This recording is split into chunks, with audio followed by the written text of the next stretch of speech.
நான் மேஷத்தில் இருக்கிறதுனால ரோஷம் அதிகமாக இருக்குது, மேஷத்தில் இருக்கிறதுனால வேகம் அதிகமாக இருக்குது, மேஷத்தில் இருக்கிறதுனால சுய கௌரவம் அதிகமாக இருக்குது. தன்னுடைய கௌரவத்தை இழந்து தன்னுடைய ஒரு எல்லா விதத்தையும் இழந்துட்டு ஒரு யோகம் எனக்கு வேண்டாம், அப்படி ஒரு வாழ்க்கை எனக்கு வேண்டாம் அப்படின்னு சொல்லிட்டு இந்த மேஷம் அஸ்வினி முடிவெடுக்கும் பொழுது தான் வாழ்க்கை திசை திருப்பப்படுது.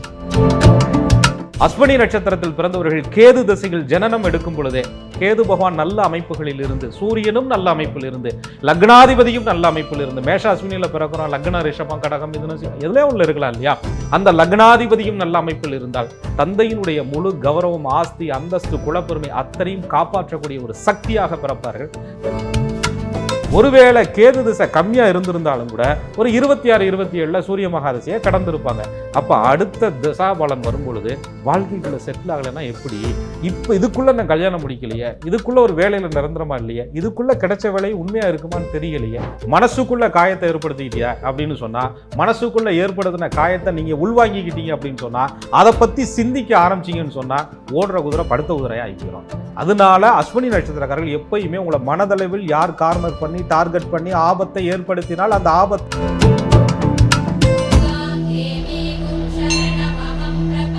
அன்பான நேயர்களுக்கு வணக்கம். தொடர்ச்சியாக நம்ம சேனல்ல நட்சத்திர சீரிஸ் பார்த்துட்டு இருக்கோம் இல்லையா. இந்த எபிசோட்ல அஸ்வினி நட்சத்திரத்துல பிறந்தவங்களுடைய வாழ்நாள் முழுவதுமான தசாபுத்தி பலன்களை பார்க்கவிருக்கிறோம். இது பார்ட் 2 வீடியோ. பார்ட் 1ல அஸ்வினி நட்சத்திரத்தில் பிறந்தவங்களுடைய குணாதிசயங்கள், இவங்களுடைய பிறப்பின் ரகசியம் என்ன அப்படின்னு பேசியிருக்கோம். பார்க்காதவங்க பார்ட் 1 வீடியோவை பார்த்துட்டு பார்ட் 2 இந்த வீடியோவை பார்த்தீங்கன்னா உங்களுக்கு இன்னுமே முழுமையாக புரியும். புலிப்பாணி சித்தர் வழி ஜோதிடர் திரு கோகுலக்கண்ணன் இவருடைய கணிப்பில் அஸ்வினி நட்சத்திரத்தில் பிறந்த நீங்கள் உங்களுடைய வாழ்நாள் முழுவதுமான தசாபுத்தி பலன்களை தெரிஞ்சுக்கலாம். வாங்க. வணக்கம் சார். வணக்கம். குரு வாழ்க, குருவே துணை. அஸ்வினி நட்சத்திரத்தினுடைய பிறப்பின் ரகசியம் பேசின மாதிரி இவங்களுடைய வாழ்க்கையில இவங்க எதிர்பார்த்த மாதிரியான ஒரு நல்ல வாழ்க்கை அமையணும்னா தசாபுத்தி காலங்கள்ல அது நடக்கும் அப்படின்னு சொன்னீங்க. அந்த வகையில அஸ்வினி நட்சத்திரத்துல பிறந்தவங்களுக்கு என்னென்ன தசை நடக்குது சார்? அஸ்வினி நட்சத்திரம் மேச ராசியில 4 பாதங்களும் இருக்கக்கூடிய ஒரு அற்புதமான கேது பகவானுடைய ஞானக்காரகனுடைய முதன்மையான நட்சத்திரம். முதன்மை ராசியில இருக்கக்கூடிய 27 நட்சத்திரங்களிலே முதன்மை நட்சத்திரம்னு பேரு. ஒரு சரராசியில் இருக்கிறதுனால, அது சரம்னா ஒரு வேகமாக இருக்கக்கூடிய ஒரு செவ்வாயினுடைய வீட்டில் இருக்கக்கூடிய போர்த்திறன் கொண்ட அந்த செவ்வாயினுடைய ஆதிக்கம் பெற்ற நட்சத்திரமாக இருக்கிறதுனால ஒரு பொறுப்பை கொடுத்துட்டா, சும்மா அஸ்வினி நட்சத்திரக்கால்கிட்ட நீ இதை பொண்ணு அதை பொண்ணு அப்படின்லாம் சொல்லிக்கிட்டே இருக்க வேண்டியதில்லை. அதை அப்படியே உள்வாங்கிக்கிட்டு உடனே குதிரை வேகத்தில், ஏன்னா அது குதிரை தானே, அந்த குதிரை வேகத்தில் தனக்கு கொடுக்கப்பட்ட பொறுப்பை வேகமாக சிந்தித்து வேகமாக செயல்படுத்தி வேகமாக சாதித்து காட்டக்கூடிய ஒரு குணம் இருக்கும். அதுக்குள்ளே சும்மா அட்வைஸ் பண்ணிகிட்டு இருந்தால் உன் கோட்டுக்குள்ளே நான் வரல, என் கோட்டுக்குள்ளே நீ வராதையா அப்படின்னு சொல்கிற டைப் உள்ள ஒரு ஆட்கள் கோவப்படுவாங்க. ஆனால் அந்த கோபந்தான் சில நேரங்களில் உங்களுடைய வாழ்க்கையில் முக்கியமான முடிவுகளை சரியாக எடுத்துருக்குறோம். நான் அந்த இடத்துல கோவப்படலைன்னா இன்றைக்கி என் வாழ்க்கை காப்பாற்றப்பட்டு இருக்காது அப்படின்ற ஒரு எண்ணம். சில இடங்களில் இந்த கோபத்தால் நம்ம நிறைய இழந்துருக்குறோம், கொஞ்சம் பொறுமையாக போயிருந்துருக்கலாமோ அப்படின்னு சொல்லக்கூடிய ஒரு குணம். நான் மேஷத்தில் இருக்கிறதுனால ரோஷம் அதிகமாக இருக்குது, மேஷத்தில் இருக்கிறதுனால வேகம் அதிகமாக இருக்குது, மேஷத்தில் இருக்கிறதுனால சுய கௌரவம் அதிகமாக இருக்குது.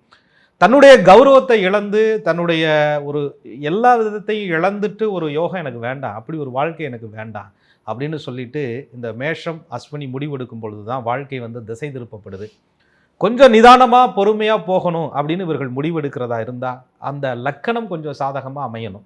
இப்போ மேச ராசி ஒரு காலதேவனுடைய முதன்மை ராசி, ஒரு நெருப்பு ராசி, நான் முதன்மையாக இருக்கணும், நல்லா இருக்கணும் நினைக்கிறது வாஸ்தவம். அதற்கு தகுந்த மாதிரி நடக்கக்கூடிய தசாபலன்கள், பிறக்கும்போது கேது திசையில் பிறக்கிறாங்க, அதுக்கப்புறம் 20 வருட காலம் சுக்கிரன், 6 வருடம் சூரிய மகாதிசை, 10 வருட காலம் சந்திர பகவானுடைய திசை, 7 வருட காலம் ராசியாதிபதி செவ்வாயினுடைய திசை, பின் 18 வருட காலங்கள் ராகு பகவானுடைய திசை, பின்ன குரு திசை. அப்போ ஒரு பாம்பு தலை மனித உடல் என்று சொல்லக்கூடிய ஞானத்தை கொடுக்கக்கூடிய கேது பகவானுடைய ஒரு அம்சத்தில் பிறக்கனால நான் எதுக்காக பிறந்தேன், ஏன் பிறந்தேன், இந்த பிறப்பினுடைய நோக்கம் என்ன, யாரெல்லாம் நான் சந்திக்க இருக்கிறேன், இதை நான் கடந்து வந்துக்கிட்டு இருக்கிற பாதை, கடக்க போகிற பாதை எப்படி இருக்க போகுது, எனக்கான அங்கீகாரம் எப்போ கிடைக்க போகுது, எனக்கான கௌரவம் எப்போ கிடைக்க போகுது, ஏன் முழுமை பெறாமல் இருக்குது, ஏன் என் வாழ்க்கையில் இத்தனை கேள்விக்குறிகள், இத்தனை ஆச்சரியங்கள், இத்தனை நபர்கள் என்னை ஏன் காயப்படுத்தியிருக்காங்க, நான் இவ்வளவு உழைத்தும் எனக்கான கௌரவம் ஏன் கிடைக்கலையே அப்படின்ற ஒரு அம்சமான அந்த கேதுவினுடைய ஞான தேடலோடு இந்த நட்சத்திரம் உதயமாகுது.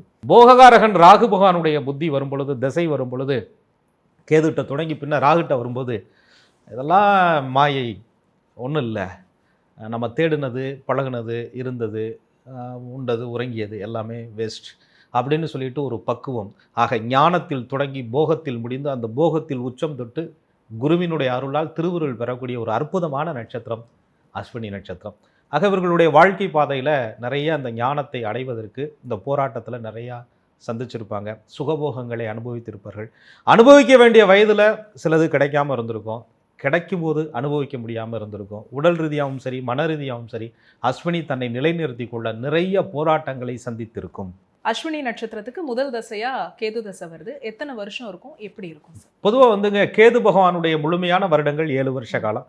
சுய ஜாதகத்தில் ராசி நவாம்ச கட்டத்திற்கு கீழாக ஸ்ரீ கேது பகவானுடைய ஜனனகால அன்னையினுடைய கற்பச்சல் நீக்கிய இருப்பு வருடம் கொடுக்கப்பட்டிருக்கும். அதில் பாதத்தை பொறுத்து மாறும். ஒருத்தருக்கு 6.25 வருஷம் இருக்கும், ஒருத்தருக்கு 4 வருஷம் இருக்கும், ஒருத்தருக்கு சில மாதங்கள் இருக்கும், சில நாட்கள் இருக்கும்.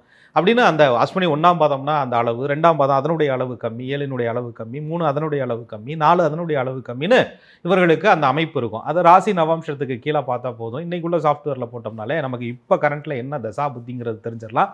இவர்கள் பிறந்த வருடம், மாதம், தேதியோடு அந்த கொடுக்கப்பட்ட கேது பகவானுடைய தசா இருப்பு காலங்கள் சின்ன வயசுல நமக்கு எத்தனை வயசு வரை இருந்திருக்கு அப்படிங்கிறத அந்த வருடத்துக்கு கீழே, மாதத்துக்கு கீழே, நாளுக்கு கீழே அல்லது வெறும் நாட்கள் மட்டும்னா எத்தனை நாட்கள்னு கூட்டிக் கொண்டால் இன்றைய திசை என்னங்கிறது வயதை பொறுத்து தெரிந்துவிடும். அதில் சுமாராக நம்ம 7 வருஷங்கிறது இந்த பக்கமும் இல்லாமல் அந்த பக்கமும் இல்லாமல் ஒரு 3.5 வருஷம் அப்படின்னு வைப்போம். அது ரொம்ப சின்ன வயசு. இது ஒரு சொல்லுவாங்க, நிறைய அந்த ராஜவம்சமான அரசர்குல வம்சமான பூர்வ ஜென்மத்தில் நிறைய ஒரு அரசாட்சி புரிந்த ஜமீன்தாராக இருந்த ஒரு அற்புதமான ஒரு ஆதிக்கம் கொண்ட அந்த ஞானத்தில் சில குறைகள் ஏற்பட்டு சூரிய பகவானுடைய அந்த ராஜதோஷம் பெற்று பிறந்த நட்சத்திரம் அப்படின்னு கூட சொல்வதுண்டு. ஸோ அந்த கேது மகாதிசையில் ஜனனம் எடுக்கும்போது சூரியனுடைய நிலை எப்படி இருக்குங்கிறத முக்கியமாக பார்த்துக்கணும். அப்போ தான் தந்தையினுடைய ஆயுள், தந்தையினுடைய கௌரவம், தந்தையினுடைய குலப்பெருமையை இவர்கள் பேணி காக்க முடியும். ஏன்னா மேஷத்திற்கு 5ஆம் இடத்து பூர்வ புண்ணியாதிபதி சூரிய பகவானாக வந்து அந்த சூரியன் மேஷத்திலே உச்சம் பெறுவதால் அஸ்வினி நட்சத்திரத்தில் பிறந்தவர்கள் கேது திசையில் ஜனனம் எடுக்கும் பொழுதே கேது பகவான் நல்ல அமைப்புகளில் இருந்து, சூரியனும் நல்ல அமைப்பில் இருந்து, லக்னாதிபதியும் நல்ல அமைப்பில் இருந்து, மேஷ அஸ்வினியில் பிறக்கிறோம், லக்ன ரிஷபம் கடகம் மிதுனம் சிம்மம் எதுலேயே உள்ள இருக்கலாம் இல்லையா, அந்த லக்னாதிபதியும் நல்ல அமைப்பில் இருந்தால் தந்தையினுடைய முழு கௌரவம், ஆஸ்தி, அந்தஸ்து, குலப்பெருமை அத்தனையும் காப்பாற்றக்கூடிய ஒரு சக்தியாக பிறப்பார்கள். அப்படி இல்லைன்னா தந்தைக்கே சில ஆபத்துகள், பிரச்சனை அப்படிங்கிற மாதிரி சூழல்கள் எல்லாம் அந்த கேது திசையில் அனுபவிக்க வைக்கும். இருந்தாலும் அந்த 3.5 வயது வரை கேது மகா திசைகள் அவங்களுக்கு ஒரு பெரிய விவரங்கள் தெரியாத வயசு. ஆனால் ஞான குழந்தையாக அந்த இறைவனை வழிபாடு பண்ணுறது சரி, அந்த நெற்றியில் ஒரு விபூதி பூசுவது கூட அந்த கேதுவினுடைய ஒரு அம்சம் அப்படியே தெரியும். அந்த தெய்வீகம் இவர்களிடத்திலே குடியிருக்கும். ஏனென்றால் காலச்சக்கரத்திற்கு மேஷத்திற்கு 9ஆம் இடம் பாக்கிய ஸ்தானாதிபதி குருவாக வந்து அந்த குருவும் நல்ல நிலையில் இருந்தால் மேஷம் அஸ்வினி தொட்டதெல்லாம் தொடங்கும். சுமார் ஒரு 3.5 வயசு வரைக்கும் கேது தசை அஸ்வினி நட்சத்திரத்துல பிறந்தவங்களுக்கு நடக்குது. அடுத்ததாக வரக்கூடிய சுக்கிர மகாதசை அஸ்வினி நட்சத்திரத்துக்கு எப்படி இருக்கும்? அது நீங்கள் சுக்கிர மகாதசைங்கிறது ஒரு 20 வயசுல வந்துடும். ஒரு 5 வருஷம் கேது திசை இருந்துச்சுன்னா 25 வயது வரையும் கூட சுக்கிர பகவானுடைய திசையை நம்ம சந்திக்கிறோம். சில அமைப்புகளில் அதை குட்டி சுக்குறேன் அப்படின்னு கூட சொல்லுவாங்க. கெட்டி தங்கத்தையும் கரைச்சி விடுமே அப்படிம்பா. அப்படிலாம் ஒன்றும் இல்லை, பிறந்ததே கெட்டி தங்கந்தாயா அப்படின்ற மாதிரி மேஷம் அஸ்வினி நட்சத்திரக்காரர்கள் அந்த சுக்கிர திசையில் நல்ல அம்சங்களோடு இருக்கும்போது காலச்சக்கரத்திற்கு 2ஆம் இடத்து தன ஆதிபத்தியம் பெற்ற சுக்கிரன் இவர்களுக்கு நல்ல அம்சங்களில் இருந்தால் லட்சுமி கடாட்சியம் நிறைய ஏற்படும். ஒரு நிலம் வாங்கணும், நல்ல ரேட்டுக்கு வந்துச்சு, ஒரு வீடு கட்டணும், நல்லா இருந்தோம், அப்படியே அந்த வீட்டில் வந்து செல்வங்கள்லாம், வெள்ளி பொருட்கள், தங்க பொருட்கள், ஆபரண பொருட்கள்லாம் நிறைய சேர்ந்துச்சு. நிறைய அத்தை வழி உறவுகள், மாமன் வழி உறவுகள்லாம் என்னை தூக்கி கொஞ்சினாங்க. ரொம்ப பாசமாக இருந்தேன், ரொம்ப விளையாட்டாக இருந்தோம், எல்லா வீட்டுக்கும் நான் தான் செல்ல பிள்ளையா இருந்தேன். அவங்க பிள்ளைய விட என்னை நல்லா பார்த்துக்கிட்டாங்க. விளையாட்டு பொருட்கள் எங்கள் வீட்டில் அவ்வளோ இருக்கும், நாங்களாம் எடுத்து கொடுப்போம், விளையாடுவோம் அப்படின்னு சொல்லக்கூடிய ஒரு மன சந்தோஷம். ஏன்னா சின்ன வயசுல அந்த சுக்கிர திசை வரும்போது ஒரு 13 வயசுக்குள்ள அந்த விளையாட்டு பொருட்கள் மேல ரொம்ப ஆர்வம் இருக்கும். நல்ல உடை கிடைக்கும், நல்ல சாப்பாடு கிடைக்கும், எல்லாரும் கொஞ்சுவாங்க, ரொம்ப கியூட்டா இருப்பாங்க, ரொம்ப அழகா இருப்பாங்க. அந்த ட்ரெஸ், நளினம், பாட்டு, பேச்சு, கலை, சங்கீதம், உற்சாகம், வேகம் எல்லாமே மேஷத்தோட அப்படியே பொருந்தி இருக்கும். ஏன்னா அந்த சுக்கிரனுக்கு உண்டான ஐஸ்வர்யமும் அந்த மகாலட்சுமி கடாட்சியமும் அந்த காலச்சக்கரத்திற்கு உண்டான அந்த செவ்வாயினுடைய அந்த அம்சமான அந்த வேகமும் துடிப்பும் இருக்கிறனால அழகும் துடிப்பும் கொண்ட முருகன் போன்று அற்புதமாக ஜொலித்து கொண்டிருப்பார்கள் அந்த மேஷம் அஸ்வினியிலே பிறந்தவர்கள். அந்த நேரத்தில் தெய்வ நம்பிக்கைகள் எல்லாம் நிறைய இவர்களுக்கு சின்ன வயசுலேயே எனக்கு இப்படி ஒரு காட்சி கிடைச்சிச்சு. எனக்கு ஒரு சின்ன ஞாபகம் இருக்குங்க அப்படின்ற மாதிரி இருக்கிறது. கந்த சஷ்டி, கந்தர் அனுபூதி விரதங்கள்லாம் அப்படியே கடைபிடிக்கிறது, அப்படியே தைப்பூசத்துக்கு முருகன் கோவில் பாத யாத்திரையாக போவது, முருகனை அந்த வயதிலேயே பாடி துதித்து பணிந்து வழிபடுவது, இதெல்லாம் அந்த மேஷம் அஸ்வினிக்கு அன்னைக்கு வந்து அப்படியே ஒரு அரண் போன்று அவர்களுக்கு அந்த சுக்கிரனுடைய அமைப்பு நல்லா இருக்கும். இதை ரெண்டா பிரிச்சுக்கிறோம் நம்ம எப்பயுமே. சுக்கிர மகாதிசை 20 வருஷம் இருக்குன்னு வச்சுக்கோங்களேன். அதுக்குள்ள புத்திகள் என்ன வேணாலும் வரட்டும். ஏன்னா சின்ன வயசுல கல்வி பருவத்தில் வரக்கூடிய ஒரு தசை ஒரு 13 வயசு வரை அப்படியே விளையாட்டுத்தனமாக போகுது.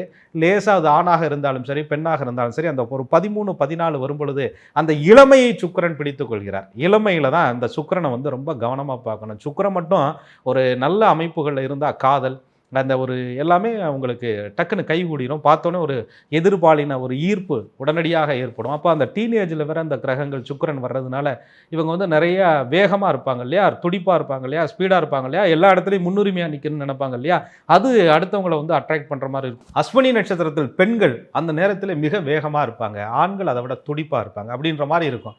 அதனால் காதல் வலையில் சீக்கிரம் சிக்க வைத்து விடும் இளமை பருவத்திலேயே. அப்போ ஸ்கூலில் அந்த டீனேஜ் பருவத்திலலாம் ஒரு காதல் வந்து நடந்த விஷயங்களை இன்னைக்கு வரையும் அஸ்வினி மறக்க முடியாது. அது எல்லாருக்குமாக இருந்தாலும் கூட அஸ்வினி நட்சத்திரம் அது தன்னுடைய இதய துடிப்பாக காத்து கொண்டு இருக்கும். அந்த நேரத்தில் சுக்கிரன் கொஞ்சம் நெகட்டிவாக இருந்து ராகு கேது சம்பந்தமெல்லாம் இருந்துச்சுன்னு சொன்னால் வீட்லையும் சொல்ல முடியாமல் வாதியார்கள்ட்டையும் ஒரு மாதிரி இன்சல்ட்டாக நடந்துக்கிட்டு ரொம்ப ஒரு மாதிரி அசிங்க அவமானங்களை பட்டுட்டு ரொம்ப கஷ்டப்பட்டுட்டு அப்படியே மன உளைச்சலுக்கு ஆளாகிட்டு தன்னுடைய படிப்பையும் படிக்க முடியாமல் தன்னுடைய காதலா அது வேற என்னமோ உணர்வுகளா என்னங்கிற தெரியாத அந்த காலகட்டங்களில், அதில் இன்றைய காலகட்டத்தில் கூட அதுக்கெல்லாம் வந்து கொஞ்சம் வெளிப்படையாக பேச முடியுது. அன்றைய காலகட்டங்களில் மனசுக்குள்ளேயே வச்சுக்கிட்டு அழுதுகிட்டு புலம்பிக்கிட்டு ஒரு மாதிரி தன்னுடைய படிப்பை கெடுத்துக்கிட்டு இப்படிலாம் அந்த அஸ்வினியில் பிறந்தவர்கள் அந்த சுக்கிர திசையிலே உளவியல் ரீதியாக காதல் வயப்பட்டு அன்பு ரீதியாக பாச ரீதியாக துன்பப்படுத்தியது உண்டு. அதே போல சுக்கிரன் கொஞ்சம் எதிர் துருவமாக இருக்கும்போது சித்தப்பா வீடு அத்தை வீடு மாமை வீடு எல்லா வீட்டுக்கும் போனோம், எல்லா இடத்துலையுமே நமக்கான ஒரு அங்கீகாரம் சின்ன வயசுல தூக்கி வச்சு கொஞ்சம் நாங்கள் இப்போ நம்ம பக்கத்தில் வராதுன்னு சொல்கிறாங்க அப்படின்ற மாதிரியான ஒரு தொந்தரவுகளுக்கு இவர்கள் ஆட்படுவதும் உண்டு. ஆக இந்த சுக்கிரன் நல்ல அம்சத்தை பொறுத்து தான் இவங்களுக்கு அந்த சந்தோஷம் கிடைக்குதா கிடைக்கலையா அப்படிங்கிறத பார்க்க முடியும். அதே நேரத்தில் இந்த சுக்கிர மகாதிசைக்குள்ள திருமண வாய்ப்பை ஏற்படுத்திக்கிட்ட அஸ்வினி நட்சத்திரக்காரர்களும் உண்டு. ஏன்னா செவ்வாய் வீட்டில் சுக்கிரனும் சுக்கிரன் வீட்டில் செவ்வாயும் அமர்ந்தாலும் செவ்வாயினுடைய நட்சத்திர காலிலே சுக்கிரன் அமர்ந்தாலும் சுக்கிரனுடைய நட்சத்திர காலிலே செவ்வாய் அமர்ந்தாலும் திருமணத்திற்கு முன்பே சில பிரச்சனைகளை ஏற்படுத்தி திருமணத்தையும் பஞ்சாயத்தில் நிறுத்திவிடும் யா அப்படின்னு சொல்லுவாங்க. ஆக வரக்கூடிய திருமண வாய்ப்பு நமக்கு காலம் காத்திருக்குது, நமக்கான கட்டுப்பாடு இருக்கு அப்படின்னு அஸ்வினி நட்சத்திரம் அந்த நேரத்திலே நினைக்காது.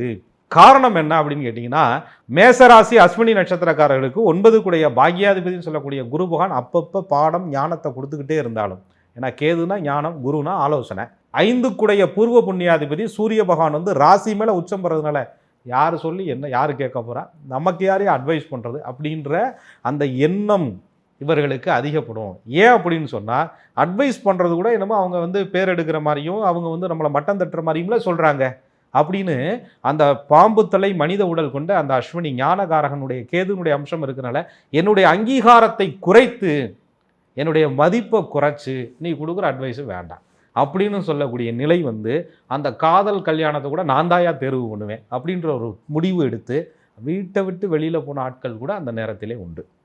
அப்புறம் போய் கஷ்டப்படுறாங்களா அல்லது சாதிச்சு காட்டினாங்களா, அதுக்கப்புறம் அந்த வாழ்க்கையை நிலைநிறுத்தினாங்களா, அந்த வாழ்க்கை வந்து ஒரு பிரிவு ஏற்பட்டு மறு திருமண அமைப்பு ஏற்பட்டதா அப்படிங்கிறது அது அடுத்த கதை. இதுக்கு இடையில பேரண்ட்ஸே பிள்ளைகளுக்கு வந்து ஒரு 25 வயசுங்கிறது இன்னைக்கு ஒரு 20ல இருந்தே பார்க்க ஆரம்பிச்சுறாங்க, 22 23 இருக்கு இல்லையா. அப்போ அந்த சுக்கிர மகாதிசையில் கடைசியில் சில புத்திகள் வரும்ல, சுக்கிரன்ல சுக்கிரன் சூரியன் சந்திரன் செவ்வாய் ராகு குரு சனி புதன் கேது அப்படி வரும் இல்லையா. இந்த சனி பகவானுடைய புத்தியோ புதன் பகவானுடைய புத்தியோ அந்த நடக்கிற காலகட்டங்களில் பார்த்தா கூட பிரச்சனை இல்லை, கடைசியாக கேதுன்னு ஒரு புத்தி வரும்போதே வழியை போய் சிக்கிக்கிறது. அப்போ என்ன நடக்கும்னா, அதாவது பார்த்ததெல்லாம் நல்லது, பழகினதெல்லாம் நல்லது, கேட்டதெல்லாம் உண்மை அப்படின்ற மாதிரி ஒரு பொய்யை நம்பி தான் வளர்த்த பாசமாக வளர்த்த பிள்ளைய அந்த நேரத்தில் கல்யாணம் பண்ணி கொடுத்து ஒரு தப்பான உறவுக்குள்ளே ஒரு தப்பான குடும்பத்தை பாம்பை கூட்டிகிட்டு கொண்டாந்து நடு வீட்டுக்குள்ளே விட்ட மாதிரி, அதுவும் பல்லு பிடுங்காத பாம்பை கூட்டிகிட்டு கொண்டாந்து நடு வீட்டுக்குள்ளே விட்டு அது உசுகுதியா அப்படின்ற மாதிரி ஒரு வரனை தேர்வு செய்து அந்த வரனை விட்டு விலக முடியாமல் துடித்து கொண்டு இருக்கக்கூடிய சூழ்நிலையை நம்ம பார்க்குறோம். அப்போ சுக்கிர மகா திசையில் உங்களுக்கு சனி புத்தி புதன் புத்தி வரும்போது அந்த திருமண முயற்சியை நீங்கள் எடுப்பீங்க. அதில் கேது புத்தி தொடங்கக்கூடிய காலத்தில் போய் சிக்கிக்கிட்டீங்கன்னா பிரச்சனைகள் அதிகமாகும். அப்போ தேர்வு செய்யும் பொழுதே அஸ்வினிக்கு முறையான தேர்வுகளை செய்து கொண்டு தசாபுத்தியை முறையாக கணித்து கொண்டு தான் அந்த வாழ்க்கை பந்தத்துக்குள்ளேயே இறங்கணும். சரி, எல்லாருக்கும் சுக்கிர திசையில் கேது புத்தி நடக்கும்போது பிரச்சனையாக இருக்கா அப்படின்னு கேட்டால் அப்படியும் இல்லை. லக்னத்தை பொறுத்து அந்த அமைப்பு மாறும். ஆக குருவினுடைய பார்வையை பொறுத்து அந்த அமைப்பு மாறும். கேது நின்ற நட்சத்திர அமைப்பை பொறுத்து அந்த அமைப்பு மாறும். ஆக சுய ஜாதகம்தான் அந்த திருமண விஷயத்தை தீர்மானிக்கும். அந்த நேரத்தில் கொஞ்சம் முடிவெடுத்து பண்ணணும். அப்போ தான் நம்ம போய் பார்க்கும்போது பிள்ளைக்கு சுக்கிர திசை முடிய போதுங்க, அடுத்து சூரிய பகவானுடைய திசை நடக்க போதுங்க, அதனால நீங்கள் சுக்கிர திசை இருக்கும்போது ஒரு நல்ல வாய்ப்புகள் வந்தால் கல்யாணம் பண்ணி வச்சிருங்க அப்படின்னு சொல்லக்கூடிய வேகத்தை மேற்கொண்டு தூண்டப்படும் போது இவங்க அந்த திருமண வாழ்க்கை பந்தத்தில் தானாக செஞ்சுக்கிட்டவங்களும் அல்லது செய்ய தூண்டப்படுபவர்களும் சிக்கிக்கொள்கிறார்கள் அஸ்வினி நட்சத்திரத்தில் பிறந்தவர்கள். அஸ்வினி நட்சத்திரக்காரர்கள் இந்த சுக்கிர தசையில எல்லாம் படிச்சிருப்பாங்க. இப்போ அடுத்ததாக வரக்கூடிய சூரிய தசையில இதற்கான அங்கீகாரம் உங்களுக்கு கிடைக்கும். ஆமாம், நீங்கள் சொன்ன மாதிரி வாழ்க்கை பாடத்தையும் நிறையா படிச்சிருப்பாங்க.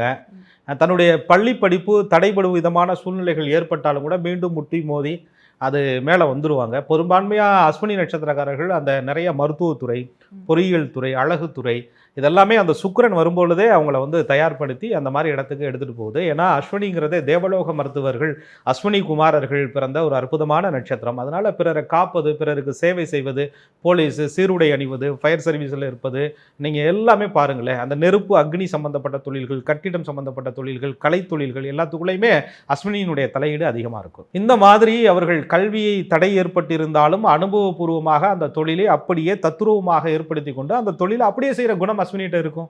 ஆகையினால இந்த வாழ்க்கை ஒரு சைடு இருந்தாலும் இதை கடந்துவோம்யா, கடந்து வந்துடுவோம்யா அப்படின்னு அப்படி தள்ளி வச்சுட்டு, வாழ்க்கை சுகமாக இருந்தாலும் சரி பார்த்துக்கலாம்யா அப்படின்னு சொல்லிட்டு, இன்னும் வாழ்க்கையே ஏற்படலைனாலும் அடுத்து என்னையா சொல்லுது அப்படின்னு பார்க்கும்போது சூரிய மகாதிசை நான் இருக்கேன் அப்படின்னு வந்து நிற்கும். சூரிய பகவானுடைய திசை மேஷராசிக்கு 5 கூடைய பூர்வ புண்ணியாதிபதி நல்லது. உங்களுக்கு குலதெய்வ அருள் கிடைக்கும், ஒரு வீடு கட்டுவீங்க, மண்ணு வாங்குவீங்க, தொழில் அமைப்பை ஏற்படுத்துவீங்க, சுயதொழில் செய்யணுங்கிற எண்ணங்களை உருவாக்குவீங்க, வெளிநாடு போகணுங்கிற அமைப்பை உருவாக்குவீங்க, அரசு வேலையை வாங்கிக்கலாம்னு நினைப்பீங்க, அரசு வேலையில் உயர் பதவிகளுக்கு போவீங்க, அரசியலில் ஈடுபடுவீங்க. எதிர்பாராத காரியங்கள் கூட உங்களுக்கு கிடைக்கும் பொழுது உங்களுக்கு சாதகமாக மாற்றிக்கொள்ளக்கூடிய யுக்தியும் சக்தியும் மேஷம் அஸ்வினிக்கு நிச்சயமாக சூரியன் உருவாக்குவார்.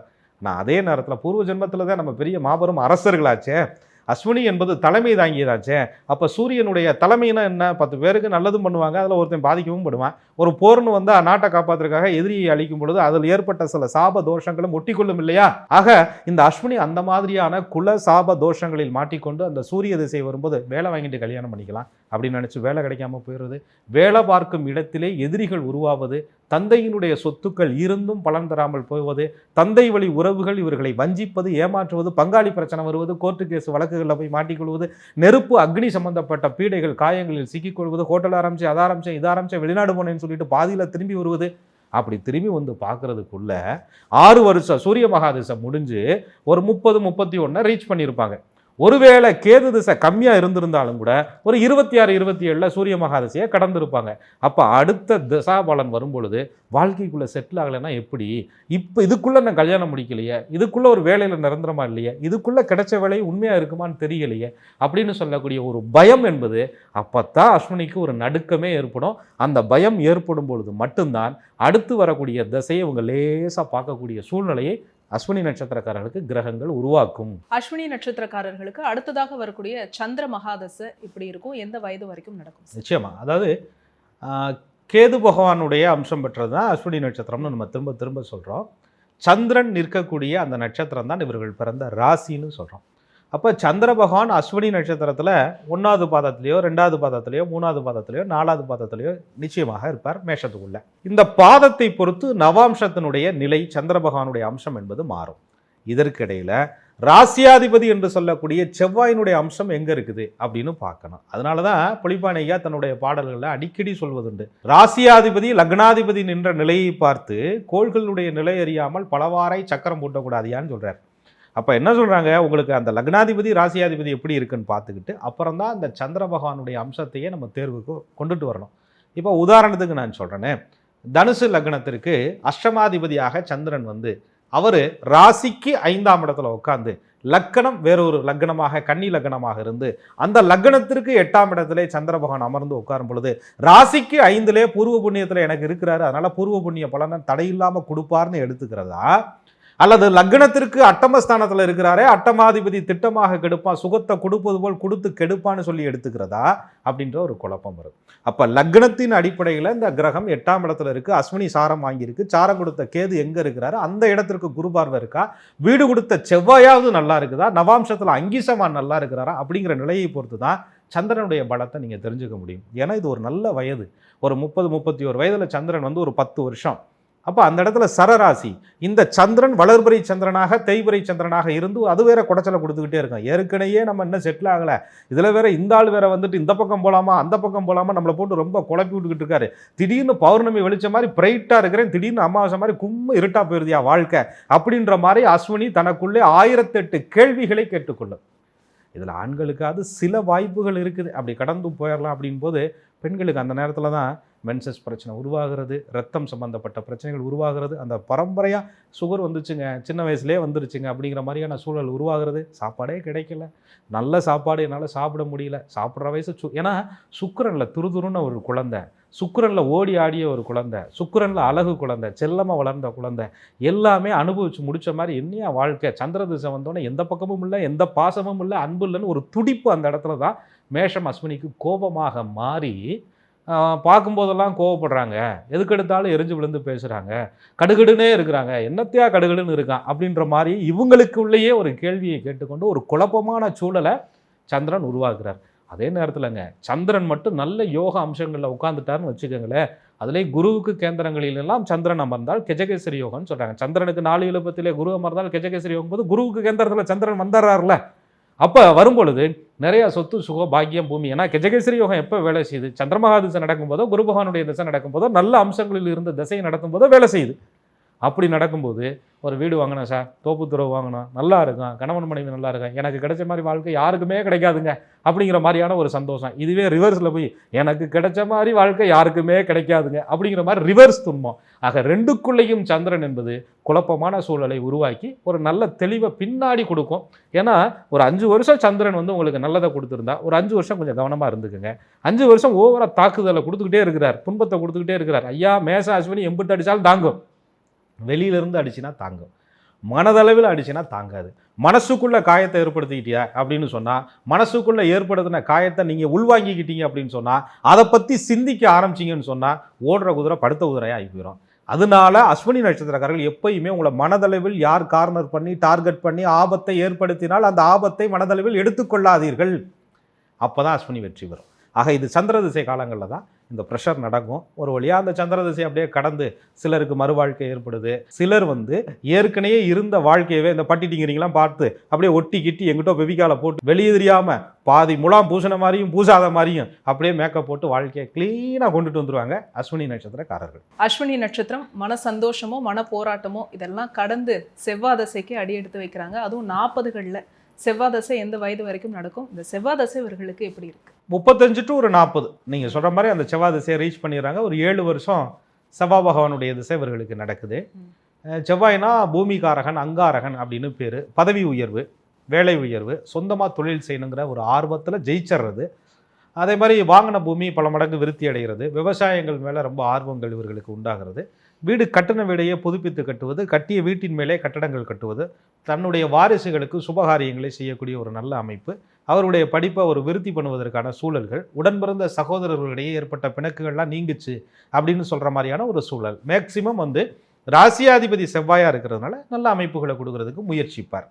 சரி, இங்கே ஒரு கேள்வி வரும். என்ன கேள்வினா, ராசியாதிபதியாக அட்டமாதிபதியாக போயிடுறாரு எங்களுக்கு, மேஷத்துக்கு 8 குடையவனா, அந்த விருச்சிகத்திற்கு ஆதிக்க கிரகமாக செவ்வாய் வரதுனால 8ஆம் இடத்து பலனையும் தருமானு கொஞ்சம் பாருங்கள் அப்படின்னோம்னா, 8ஆம் இடத்தினுடைய பலன்களை எப்போ கொடுக்கும் அப்படின்னா, லக்கணத்திற்கு அசுபராக செவ்வாய் உட்காரும் பொழுது. இப்போ எப்படி எடுத்துக்கலாம்? உதாரணத்துக்கு நான் திரும்ப இன்னொருக்கா சொல்கிறேன். கன்னியா லக்னம், அட்டமாதிபதியாக செவ்வாய் வர்றாரு. கன்னி லக்னத்துக்கு 3 8 குடையவனாக செவ்வாய் வந்து இந்த மேஷ ராசியில் நீங்கள் பிறந்து அந்த செவ்வாய் திசை நடக்குது. அங்கேயும் ஒரு சூட்சமம் இருக்குது. 8ஆம் இடத்து வேலையை அப்படியே செஞ்சு விடும்பியா அப்படின்னு சொல்ல முடியாது. என்ன நட்சத்திரத்தில் நிற்கிதுன்னு பார்க்கணும். 27 நட்சத்திரத்தில் எதுலையா உள்ள ஏதோ ஒரு வீட்டில் உட்காந்துருக்குன்னு செவ்வாய், அந்த நட்சத்திரநாதனுடைய வேலையும் கொஞ்சம் கூடுதலாக செய்யும். அது சும்மா இருக்க மாட்டாமல் ராகுகது எங்கேயாவது இருந்து பார்த்துட்டு இருக்கேன், என் வேலையை நீ கொஞ்சம் சேர்த்து செய்யி அப்படின்னு சொல்லலாம். அந்த நேரத்தில் தான் இந்த ட்ரிகர் பண்ணி விடுறது, கோபத்தை தூண்டி அஸ்வினியினுடைய அந்த ஆக்ரோஷத்தை கையில் எடுத்துக்கிட்டு வெட்டு 1 துண்டு 2 இதோட வெளியில் வந்துடுறேன் அப்படின்னு சொல்லிட்டு பார்த்துட்டு இருக்கிற வேலையை எழுதி கொடுக்குறது. நான் தொழில் செய்கிறேன் அப்படின்னு வந்துட்டு ஆர்வக்குளரில் இறங்குறது, இறங்கிட்டு பாதியில் ஒர்க்கர்ஸ் இவர்களுக்கெல்லாம் பிரச்சனையாயிடுங்க. மேஷம் அஸ்வினி நட்சத்திரக்காரர்களுக்கு சனி பகவான் வந்து பாதகாதிபதியாக வர்றாரு இல்லையா? மேஷத்துக்கு சனி 11 கூடிய பாவி, 10 கூடிய தொழில் ஸ்தானாதிபதியாக வர்றாரு. தொழில் செய்கிறதுல வேகமாக இருக்கக்கூடிய அஸ்வினிக்கு தொழிலாளர்கள் நல்லவர்களாக இருக்கணும்ல, கூட இருக்கிறவன் நல்லவனாக இருக்கணும்ல. அந்த நேரத்தில் தான் சதிகாரங்க வந்து உட்காந்துருப்பாங்க. அவங்கள நம்பிக்கிட்டு இவங்க ஏதாவது ஒரு பொறுப்புகளை கொடுத்துட்டு படாத பாடுபடுவாங்க. அதனால அந்த செவ்வாய் திசையில் பொருள் இழப்புகளையும் இவர்கள் சந்திப்பதற்கான வாய்ப்பு உண்டு. அதனால செவ்வாயில் வந்து ஒரு ஃபாஸ்ட்டாக எடுத்துகிட்டு வருது அப்படின்னு சொன்னால் கவனமாக இருக்கணும். அரசியலில் ஈடுபாடு வரும், ஒரு சின்ன ஒரு பொறுப்புகளாவது இவர்களுக்கு கிடைக்கும், அங்கீகாரம் கிடைக்குது அப்படின்னு சொன்னால் செவ்வாய் வந்து நல்லா இருக்கிறாருன்னு அர்த்தம். அதுக்குள்ளேயும் செவ்வாய்க்குள்ளே ஒரு 3 புத்தி மொத்தமாக நடக்க, அப்படியே செவ்வாயில் சனி புத்தி, அதுக்கப்புறம் புதன் புத்தி, அதுக்கப்புறம் கேது புத்தி. இங்கே கொஞ்சம் அப்படியே கவனமாக ஸ்டெப் எடுத்தோம்னா அடுத்து சுக்கிரன் சூரியன் சந்திரன் தப்பிச்சுக்கலாம். இதை முடிச்சிட்டோம்னா அடுத்து ஒரு பெரிய திசை வருது. இதுவரை சந்தித்து வந்த திசையெல்லாம் சின்ன சின்ன திசை தான், ஆனால் பெரிய பாதிப்பு தான், பெரிய யோகம் தான், ரெண்டும் கலந்து தான் இருக்கும், சின்னதோ பெருசோ. அடுத்து வர திசை ஒரு 18 வருஷம் ஃபுல் பேக்கேஜ். அந்த திசைக்குள்ளே அஸ்வினி போகும்போது மட்டும்தான் கேதுவினுடைய ஸ்டாரில் பிறந்து ராகுகிட்ட கேது சரண்டர் பண்ணும்போது ராகு பகவான் அப்படியே டேக் ஓவர் பண்ணி உங்களை என்ன பண்ண போகிறாருங்கிறது தான் வாழ்க்கையினுடைய ட்விஸ்டே. ராகு மகாதிசைங்கிறது 18 வருஷம் கவர் பண்ணிடுங்க வாழ்க்கையினுடைய முக்கியமான தருணங்கள். அஸ்வினி வந்து அந்த ராகு திசைகளை நிறைய சாதித்தவர்கள் உண்டு, பெரிய பொறுப்புகளுக்கு வந்தவங்க உண்டு, சின்ன வயசுல பெரிய சம்பளத்தில் போய் உட்கார்ந்தவங்க உண்டு. இவங்க வயசு கம்மியாக இருந்தாலும் இவங்க நிர்வகிக்கிற ஆட்கள் பூரா, இவங்கள்ட்ட வேலை செய்கிற ஆட்கள் பூரா பெரிய பெரிய வயது மூத்தவர்கள் கூட இவங்கள்ட்ட ஆலோசனை கேட்பது அளவுக்கு அந்த தலைமை பண்பை நிரூபித்து காட்டும். ஏன்னா சூரியன் உச்சம் பெறக்கூடிய ஒரு வீடு மேஷம், செவ்வாயினுடைய ஆளுமைக்குள்ள ஒரு வீடு. அதில் அந்த பொறுப்புகளில் இருக்கிறவங்க, சர்வீஸ் ஓரியன்டாக இருக்கிறவங்கலாம் தன்னுடைய பதவியினுடைய கிரேடை அந்த நேரத்தில் தன்னுடைய ஸ்டார் வேல்யூன்னு சொல்கிறாங்கல்ல அதெல்லாம் இன்க்ரீஸ் ஆகும். அதே நேரத்தில் இந்த இடத்துல ராகுட்ட ஒரு நுட்பத்தை கணிக்கணும். ஏன்னா கேதுவினுடைய பிறப்பே நிறைவேறாத ஆசைகள். கேதுவினுடைய பிறப்பு, அந்த அஸ்வினியினுடைய பிறப்பே உங்களுடைய அந்த மாயை சக்தியை உருவாக்கி இதெல்லாம் ஒன்றும் இல்லை அப்படின்னு உங்களை புரிய வைக்கிறதுக்கான ஒரு பிறப்பு. ஆக ராகு இஷ்டப்பட்ட உபோகங்களை எல்லாம் கொடுக்குற மாதிரி கொடுத்து அந்த ராகுவினுடைய அமைப்பு நெகட்டிவாக இருக்கும்போது அதை கூட சொல்வது உண்டு. சூரியனுடனோ சந்திரனுடனோ சேர்ந்த ராகு, நல்ல நிலையில் இல்லாத ராகு, சுபர் தொடர்பு இல்லாத ராகு வாரி வாரி வழங்குமே ஆனால் தன் திசையின் இறுதியில் வாரி விட்டு விடக்கூடும். தான் கொடுத்த செல்வத்தை தானே பிடுங்கிக் கொள்ள. நான் சொல்லலை, ஜாதக அலங்காரம் சொல்லுது. ஆக இந்த ராகு மகா திசையில் இவ்வளவுதாண்டா வாழ்க்கை, நம்பினதெல்லாம் ஒன்றும் இல்லை, எல்லாம் அனுபவிச்சு முடிச்சிட்டோம், நம்ம நினச்சதை விட நிறையா நமக்கு எதிராக திரும்பிக்கிட்டு இருக்கு. ஏன்னா இவங்க அந்த சின்ன வயசில் சூரியன் அப்படின்ற அந்த தந்தையை எதிர்த்து, சந்திரன் அப்படிங்கிற தாயை எதிர்த்து, சகோதரன் அப்படிங்கிற உறவை எதிர்த்து, அந்த புதன் மேஷத்துக்கு 6ஆம் அதிபதி அவரனால தாய்மாமனாவது ஒன்றாவது போயா அப்படின்னு சொல்லக்கூடிய சூழலில் வந்து, அல்லது தாய்மாமன் உறவுக்குள்ளேயே போய் வாழ்க்கையில் சிக்கிக்கிட்டு இப்படிலாம் பட்ட பாடுக்கு நம்ம கொஞ்சம் ஓவராகத்தான் போயிட்டோமோ அப்படிங்கிற சிந்தனையை ராகு தூண்டுவார். நம்மளுடைய முடிவு, நம்மளுடைய வேகம், நம்மளுடைய நிதானமின்மை, நம்மளுடைய அவசர கொடுக்கத்தனம் நம்ம வாழ்க்கையை ஏற்படுத்திக்கிட்டோம். சூரியனுடைய திசையில் சந்திர திசையினுடைய ஏற்பட்ட தாக்கம் என்பது ராகுல அப்படியே பிரதிபலிக்கும். ஏன்னா ராகுவினுடைய குணமே ஆட விட்டு அழிப்பது. அப்போ என்ன பண்ணுவார், இந்த இடத்துல செய்த தவறுகள், செய்த கர்மாக்களை எல்லாம் அப்படியே ராகு கையில் எடுத்துக்கிட்டு அப்படியே கொடுத்து கொடுத்து கொடுத்து கேதுவினுடைய ஞானத்துக்கு இதெல்லாம் ஒன்றும் இல்லைன்னு அவனுக்கு காட்டு, இதெல்லாம் வெத்து மாயைன்னு சொல்லு, எல்லாத்தையும் அனுபவிச்சு முடிச்சிட்டாப்புல, இல்லை எல்லாத்தையும் எடுத்துகிட்டு வந்துரு அப்படின்னு சொல்கிற மாதிரி கொடுத்து கெடுப்பதற்கான சூழலையும் உருவாக்கும். முறையற்ற நட்பு, முறையற்ற சேர்க்கை, முறையற்ற காதல், வீட்டுக்கு தெரியாத ஒரு நட்பு, எதிர்பாராத இழப்பு, எதிர்பாராத நண்பர்களால் துரோகம், நம்பிக்கையால் ஏற்பட்ட துரோகம், இதெல்லாம் கூட அந்த ராகு குறுக்கு வழிகளிலே கொண்டு போய் ரண சிகிச்சையை கொடுத்து கையில் காப்பு போட்டு விடுவான் அப்படின்னு சொல்கிறாங்க. ஏன் அப்படின்னு சொன்னால் அந்த ராகுவினுடைய அம்சம் என்பது மேஷம் அஸ்வினிக்கு மிக மிக முக்கியம். நம்ம பொருளை தேடி போய், அருளை தேடி போய், ஏதோ ஒன்றில் தேடி போய் அங்கேயும் போய் ஒரு போலியான ஆட்கள்கிட்ட சிக்கக்கூடிய சூழலில் ராகு சில அம்சங்களில் உங்கள் சிக்க வைத்திருந்தால் கவலைப்பட வேண்டியதில்லை. அதுக்குள்ளே சில தசாபுத்திகள்லாம் வருங்க. ராகு அப்படின்னா 18 வருஷமே சார்ஜ் எடுத்தால் மனித வாழ்க்கை தாங்காது. அப்போ அதனால தான் இறைவன் என்ன பண்ணுறாரு, மற்ற இருக்கக்கூடிய 9 பேருக்கும் உள்ள டிபார்ட்மெண்ட்டை கொடுத்து விட்றாரு. ராகுல குரு, ராகுல சனி, ராகுல புதன். ராகு ரொம்ப அடிக்குது அப்படின்னா குரு வந்து கொஞ்சம் தேத்தி விடும். சனி திரும்ப வந்து ஓவரா ஆடிட்டார் யான்னு கொஞ்சம் பக்குவப்படுத்தும். புதன் வந்து பட்டதெல்லாம் போதுங்கிற தெளிவை கொடுக்கும். கேது வந்து ஞானத்தை கொடுக்கும். சரி, ஞானம் ஆனதுக்கப்புறம் சுக்கிரன் வந்து சந்தோஷத்தை கொடுக்கும். ஞானம் ஆனதுக்கப்புறம் இந்த சந்தோஷத்தை அனுபவிக்கிறதா வேணாமான்னு பயத்தை கொடுக்கும். இப்படி தான் அந்த வாழ்க்கையினுடைய ஜேர்னி. அப்போ அந்த ராகு திசைக்குள்ளே நடக்கக்கூடிய புத்திகளுடைய அம்சமும் மேஷம் அஸ்வினிக்கு மிக மிக கவனமாக பார்க்கணும். ராகுவை வந்து ரொம்ப அழகாக நீங்கள் டிசைட் பண்ணிக்கிட்டு தான் வாழ்க்கையில் முதலீடுகள்ங்கிற விஷயத்துக்குள்ளே இறங்கணும். ஷேர் மார்க்கெட்டு, ட்ரேடிங்கு, வெளிநாடு வர்த்தகம், ஏற்றுமதி, சர்வசாதாரணமாக பயணங்கள் அடிக்கடி ஏற்படுவது, வேற்று மொழி, வேற்று மத, வேற்று இன மனிதர்களுடைய நட்பு கிடைப்பது, நட்பால் நல்ல பலன்களும் உண்டு, அவமானங்களும் உண்டு. இதெல்லாம் ராகு தான் உங்களுக்கு இந்த வயதிலே டிசைட் பண்ணுவார். கலப்பு திருமணம் பண்ணியவர்களுக்கு கூட அந்த நேரத்தில் இனித்த வாழ்க்கை இந்த நேரத்தில் கசப்பாகி பிரியும் அப்படிங்கிற சூழலும் உருவாக்குது. அல்லது பிரிந்த தம்பதிகள் சில அம்சங்களில் ஒன்று சேருவாங்க அப்படிங்கிறதும் அந்த லக்னத்தை பொறுத்து ராகுவினுடைய தசாபலன்கள் இவர்களுக்கு வாழ்க்கையினுடைய சக்தியை தீர்மானிக்கும். ஒரு வழியாக ராகு மகாதசையை கடந்து வந்துட்டாங்க. அஸ்வினி நட்சத்திரத்துக்கு அடுத்து நடக்கவிருக்கிற குரு தசை எப்படி இருக்கும்? குரு பகவான் வந்து மேஷம் அஸ்வினிக்கு 9ஆம் இடத்து பாக்யாதிபதியாக குரு வர்றாரு, 12 கூடிய விரையாதிபதியாக வர்றாரு. லக்னத்தை பொறுத்து எந்த வீட்டிற்குரிய கிரகமாக வர்றாருங்கிறத கொஞ்சம் தெரிஞ்சுக்கிட்டு அந்த குருவில் வந்து ஆன்மீக தேடல்கள், இதுதான் வேணும், இப்படி தான் இருக்கணும் வாழ்க்கை, இப்படி போனால் நல்லா இருந்திருக்கும், இப்படி கிடச்சிருந்தா நல்லா இருந்திருக்கும், அல்லது கிடைச்சது இதை வச்சு நம்ம நல்லா இருந்தோம் அப்படிங்கிற கேள்விக்கெல்லாம் ஒரு ஞானம், ஒரு விடை அந்த குரு திசையில் அவர்களுக்கு கிடைக்கும். ஒரு ஆன்மீக தேடல்கள் கிடைக்கும். குருவினுடைய திசையில் என் குழந்தைகள்லாம் கொஞ்சம் செட்டில் ஆகி நல்லா இருக்காங்க சார். இப்போ நம்ம உண்டு, நம்ம வேலை உண்டு, நான் உண்டு, எங்கள் அப்பா முறையும் உண்டு அப்படின்ற மாதிரி அஸ்வினி நட்சத்திரக்காரர்கள் குடும்ப பந்தத்திலிருந்து ஒதுங்குவதை நம்ம பார்க்குறோம்.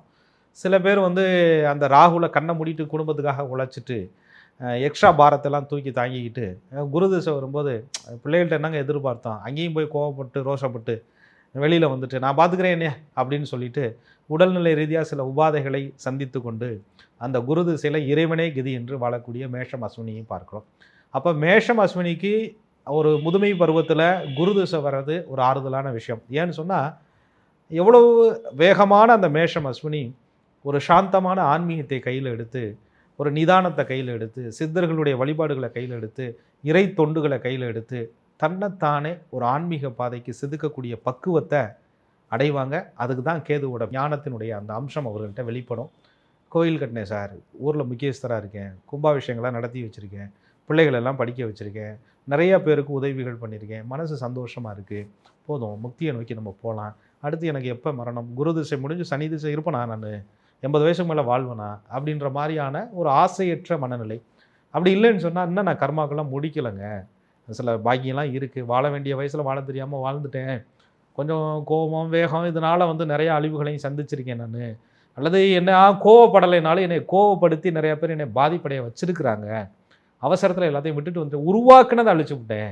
ஸோ ராகு கொடுக்குற மாதிரி கொடுத்து பாதியை கெடுத்துட்டு போயிட்டாரு, எப்படி செய்கிறதுன்னு தெரில, இதுக்கு மேலே ஒரு வயசு வந்துருச்சு, இதுக்கு மேலே நம்ம வந்து ஓடி ஆடி உழைக்க முடியாது, பட் வந்து என்னுடைய அனுபவத்தை நான் முறைப்படுத்தினா சக்ஸஸ் பண்ணிடலாமா அப்படின்ற கேள்விக்கு குரு வழியை கொடுப்பார்.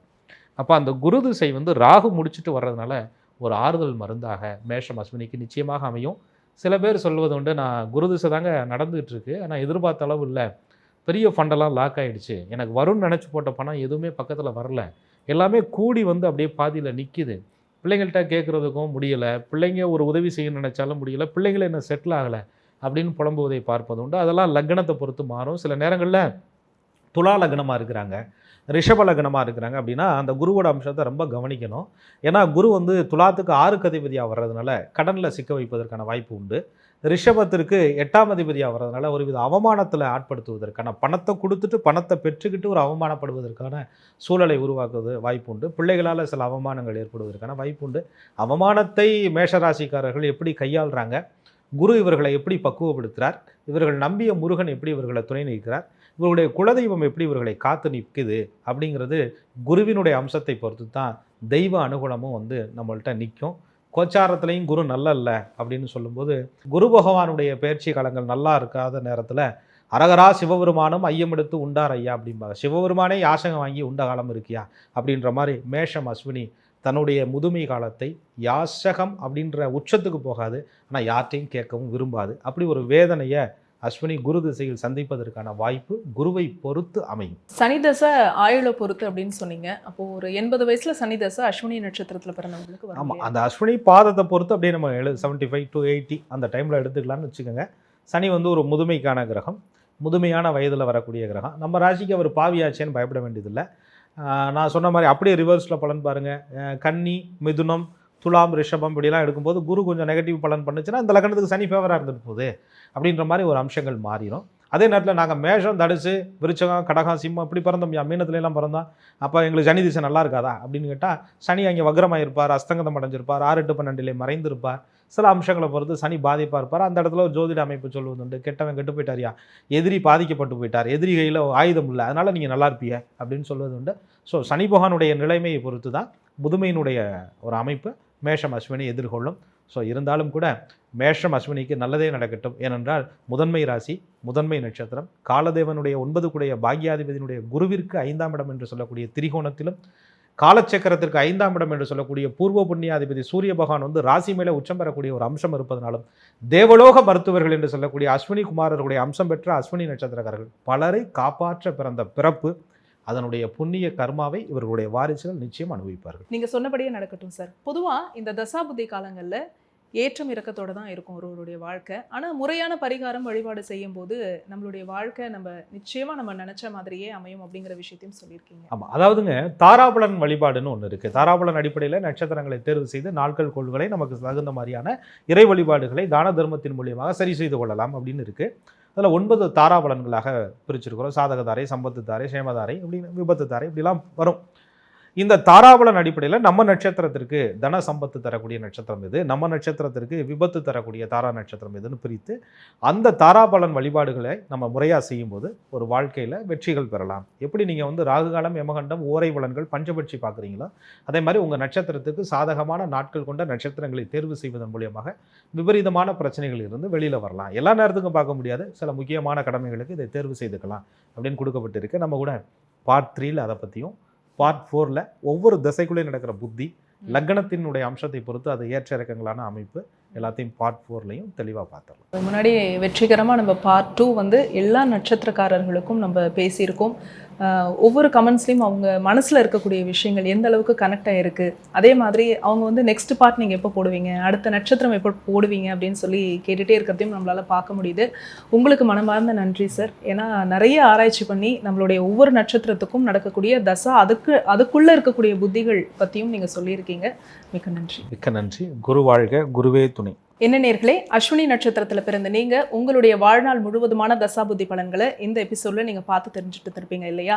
இது மாதிரியான நட்சத்திர சீரீஸில் ஒவ்வொரு நட்சத்திரத்தை பற்றின பிறப்பின் ரகசியம் பார்ட் 1லையும், வாழ்நாள் முழுவதுமான தசாபுத்தி பலன்களை பார்ட் 2லையும், விரைவிலேயே பரிகாரங்கள் வழிபாடு நம்ம பார்ட் 3ல பேசவிருக்கிறோம். இது சார்ந்த வீடியோஸ் உங்களுடைய யூடியூப் நோட்டிஃபிகேஷனில் ஆட்டோமேட்டிக்காக வரணும் அப்படின்னா நீங்கள் செய்ய வேண்டியது ஆஸ்ட்ராலஜர் கோகுலக்கண்ணன் யூடியூப் சேனலை உடனடியாக சப்ஸ்கிரைப் பண்ணிக்கோங்க.